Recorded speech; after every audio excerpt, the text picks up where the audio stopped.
Hi, Dr. Lim here. In our last video, we told a story about the wife of Engineer Chong and some discussion on religion. One of the audience commented that she is not interested in the discussion of religion and wants to know what Sunya is. In this video and coming views, we are telling the experiences of the Sunyati. We may not cover the theory of Sunya. So if you are interested in the practice and want to know what Sunya is, please go to the video playlist in the channel and check on Sunya Talk. Then you should find the teaching and discussion on Sunya in the first few videos. In Sunya, we actually not interested in discussing religions. But there are always some uninformed religious groups who attack the practice of Sunya. Then as a Sunyati, you should know how to explain to them peacefully, without quarrel and confrontation. So the story of how we deal with a religious objection is a good training for Sunyati to face objection peacefully, without causing unnecessary tension. In Sunya, we also avoid talking about miracles. Actually, during Sunya gathering, members are discouraged to talk about miracles at all, as miracle never solve our day-to-day problem and never remove suffering from us. However, miracles do happen, and as a Sunyati, you must know how to deal with it. Sunya is a training of the mind. Our mind most probably is the most powerful tool we have. In one of my live talks, I stated that suffering is due to two causes only. What you wish you do not get, what you do not want is imposed on you. But one of the audience commented and apparently did not agree with it, then started to talk about the brain and how is the electronic activity in the brain that cause suffering and so on and so forth. In Sunya, we need not talk about the brain, as the brain is part of the body. We talk about the body and how the body system can cause some emotional problem too, which is covered in our herbal talks and therapy. Those who are interested can go to the playlist and listen to the herbal talk. Mind is powerful and not limited to your brain activities.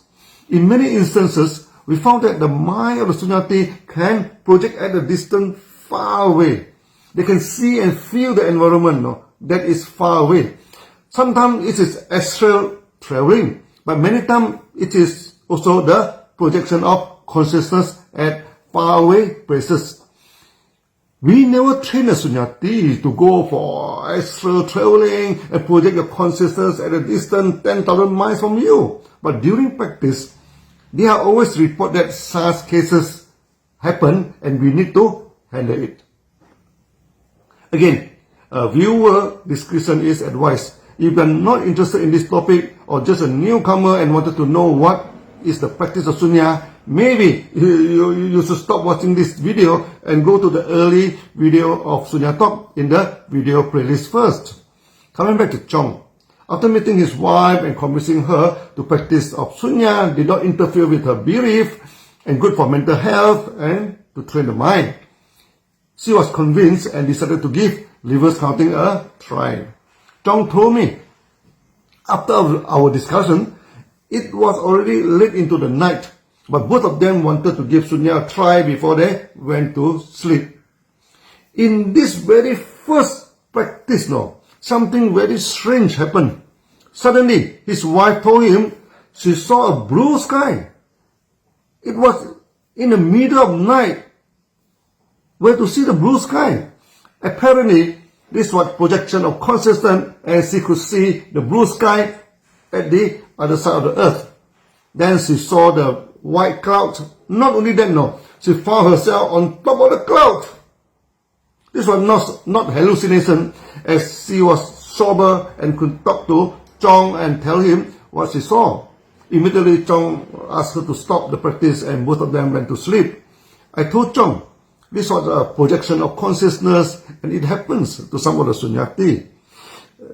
There was nothing to worry about it and it was not risky. But just told the wife not to attach to it and ignore it. Chong's wife continued to practice. Then almost in every practice, she experienced astral traveling. She could even travel to Jupiter and Saturn. and even told me the ring of Satan was beautiful and she could see them very clearly. Again, I advised her not to attach to it and focus on the reverse counting. She told me this happened naturally, and during the astral traveling, she could not remember about the breathing, and thus no counting on it. Then something more strange happened, She started to see two huge and beautiful eyes looking at her. The eyes were beautiful beyond description. Then she asked me, what were these eyes? And why only the eyes without a face and a body? Just two beautiful eyes staring at her lovingly. This was the early day in my Sunya training, and I have not encountered this kind of experience before. Then I decided to seek the help of one forest meditator who later became a monk. He came from Thailand and meditated in the forest in the northern Malaysia and finally stayed at a huge cave in Perlis, the northern state of Malaysia and border with Thailand. He was well known for his ability to communicate with angels and spirits. In future, I could tell you more about him. So Chong, his wife, me, and together with my wife, went to see the forest meditator. He asked Chong's wife to sit in meditation and analyze her. It was amazing, He did not meditate, with his eyes open and standing beside Chong's wife and started to see what she saw. She asked her, now you see blue sky? She said yes. And those beautiful clouds? She said yes again. She was practicing Sunya with her eyes closed but totally sober and could talk to the meditator. Finally, the monk said, now you see two beautiful bluish eyes as big as the basketballs? Chong's wife answered excitedly, yes, I see it, so big and so beautiful. The monk asked her to stop meditation, and she opened her eyes and of course back to the earth again. The monk told her the eye she saw is the eye of the dragon, which was her grandpa, who has turned into a dragon and come to visit her. Chong's wife told the monk she was very close to her grandpa. She was a Taoist and in charge of many religious ceremonies, and before she passed away peacefully. The monk said her grandpa always visited her and wished to protect her. But before that, she could not see and communicate as her consciousness is not high enough. Now with Sunya, her mind became clear and could see her grandpa in a dragon form. She asked why only seeing the eyes. Where was the body? The monk laughed and said, dragons in the Deva world, only those with deep mental power and high in consciousness can see them in full. The monk could see him in full and communicate with the dragon. And he told the monk, she always came, to his granddaughter and make sure no spirit could come and harm her. We always told the Sunyati, you need not worry about the evil spirit or Satan coming to disturb you during Sunya practice. Buddha has said the practice of Sunya is so strong that if any spirit comes with evil mind to harm, its head will be broken into 7 pieces. Over the years, some Sunyati did see the protective angel and etc. guarding the meditation praise.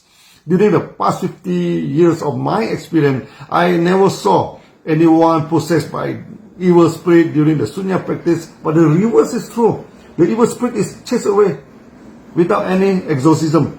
Many exorcisms you see in YouTube are fake drama. We have seen many removal of evil spirits peacefully and never seen any of those which are so violent and scary, like in the YouTube, more like the Hollywood horror movie than a real sin. I do not want to discuss on this before all of you run away, In Southeast Asia, many people are worried about black magic and always ask us to perform exorcism. We never perform exorcism, and this is not encouraged in Sunya practice. We do not want to discuss it. But again and again, people come to us and worry about the evil spirit occupying their body. We shall discuss this in separate videos as supplementary information, which is not essential in the practice of Sunya. If necessary for Sunya Council or Sunya Duta to know this in order to helping the Sunyati to calm down the situation. After meeting the monk on the way back to her house, suddenly She saw something in her mind. Then our common friend Chiu has come to her house and found that Chong was not around. Then he wrote something on a strip and put it into the letterbox. I was driving the car now and feeling amazed as she is not even in a meditative mood and sitting in the car with both the eyes open. She told me it was like watching TV in her mind. I asked her, could she see what this Chong was written on the script? She said yes. He would come back tomorrow morning at 9 o'clock. That time handphone were not yet common and none of us had a handphone. We could not call Chiu to verify. When we reached her house, he opened the mailbox and sure enough, saw a slip written by Chiu to inform Chong that he would come tomorrow at 9 o'clock. So her mind projection was not an hallucination. What was amazing was that both she and the monk saw the same thing. They ruled out any fraud or fake claim. Mind projection or astral traveling happen once in a while in Sunya practice. We never endorse it and it comes naturally. We should never attach to it as it could not remove your suffering. The practice of Sunya is to make the mind calm and removing the suffering. This is just some natural phenomena in the practice and it is not important at all to us. At that time I was young and deeply fascinated by the ability of the monk to see the mind of others. I'm interested to communicate with the angel, and later I met a monk and asked him, hey, teach me the skill. He laughed at me and requested, say, it is useless skill, and asked me not to practice it. In our next video, I shall discuss why it's useless to communicate with angels and more story on a monk. Mrs. Chong was a dedicated Christian, and Sunya practice actually enhanced her belief. But her experience of astral traveling drew a lot of criticism, even from the pastor in the church. And this time, the pastor wanted to meet me. I am in big trouble now. Slowly, we shall discuss it in the future videos. See you again.